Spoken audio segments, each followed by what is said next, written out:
کہ آپ اپنے گھر میں بھی نہیں بتا سکتے. وجہ یہ تھی کہ ماحول اس قسم کا جسے کہنا چاہیے ہاسٹائل ماحول تھا کہ اگر ذرا سا بتاتے کہ یہ بات ہے اس طرح سے تو فوراً اس زمانے میں یہ ماحول نہیں تھا کہ آپ کے والدین یا آپ کی فیملی یا آپ کے شوہر آپ کو سپورٹ کریں. یہ ماحول نہیں تھا اس وقت. تو یہ ہوتا کہ اچھا اسی لیے تو کہا تھا کہ ٹی وی پہ جانے کی ضرورت نہیں ہے. وہ اس لیے نہ تو ہم انہیں اپنے گھر والوں کو بتا سکتے تھے اور نہ ظاہر ہے کہ وہ جو ہیں جو لوگ تھے اس قسم کے لوگوں میں اس وقت تھا. اور بعد میں وہاں پر اسلام آباد میں بھی تھا, ایون کہ جنرل ضیاء کے زمانے میں تھا. اور لیکن یہ کہ جنرل جب ماشاء اللہ لگ گیا ہے تو پھر لوگ ذرا تھوڑا سا ڈر گئے تھے. یہ نہیں کہ وہ ختم ہوا ہے لیکن کچھ تھوڑا سا ڈر گئے تھے لوگ اس زمانے میں. لیکن ہراسمنٹ بے شک ہے اب بھی آئی ایم شیور ہوگی. میری ایک کولیگ تھی اس کی بی بی سی کی, انہوں نے باقاعدہ ایک وہ لکھا تھا, سیریز لکھی تھی اس پر. میرا خیال ہے 12-13 ایپیسوڈز کے لکھے تھے انہوں نے, بنائے نہیں وہ تھے مطلب آن لائن. اور میرا خیال ہے کہ اپنی گھر کی تربیت بہت آپ کی مددگار ہوتی ہے کہ آپ یہ سوچیں کہ ہمیں خود ان مسائل سے, اور میچیورٹی. دیکھیے خواتین کو میری والدہ کا ہمیشہ سے اصول تھا وہ یہ تھا کہ لڑکیوں کو آپ اتنا زیادہ بااعتماد بنائیے اور ان کی سوچ اتنی اس کو وہ ہونی چاہیے, ڈیولپ ہونی چاہیے کہ اسے یہ پتا ہو کہ کیا چیز غلط ہے اور کیا صحیح ہے, اور پھر وہ اس چیز کو اسی طرح سے خود ہی نمٹ سکیں اس سے سکیں اس چیز. بالکل 1990 میں آپ نے اپنا سفر پی ٹی وی سے ختم کیا, آئی تھنک 25 جنوری 1990. اس کے بعد کا حال جو ہے وہ کیا ہے؟ آپ لنڈن موو ہو گئی, پھر آپ نے وہاں سے تعلیم بھی حاصل کی یونیورسٹی آف لنڈن سے. تھوڑا سا اس کے بارے میں بتائیے, the next chapter in your life. ہاں, نیکسٹ چیپٹر یہ ہے جو بہت ایک زمین آسمان کا فرق تھا. وہاں سے میں خبریں پڑھتی ہوئی آئی تھی اور بڑی سیلیبریٹی تھی اور بہت زیادہ لوگ اس سے عزت کرتے تھے, پہچانتے تھے ہر جگہ.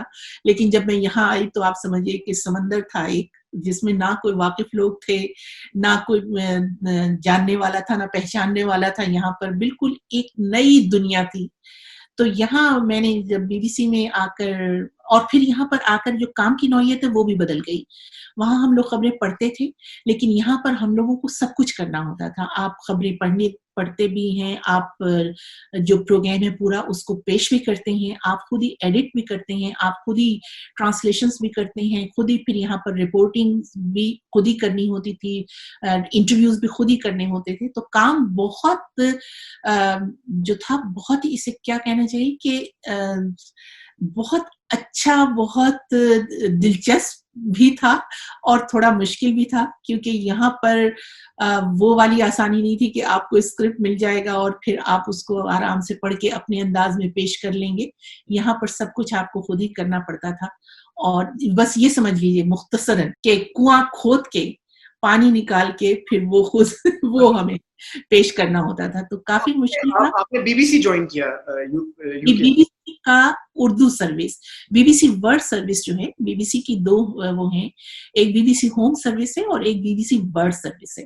تو یہ جو تمام دوسرے ملکوں کی سروسز تھیں ایکسٹرنل سروس کہلاتی ہے یہاں کی, تو بی بی سی کی اردو سروس تھی جس میں سبھی جگہ سے, انڈیا سے بھی یہ لوگ بلاتے تھے, پاکستان سے بھی آتے تھے, اور اسی طرح جو تقریباً اس زمانے میں تقریباً 37 لینگویجز میں بی بی سی کیا کرتی تھی. اب تو آہستہ آہستہ کم کر دی انہوں نے بہت سے.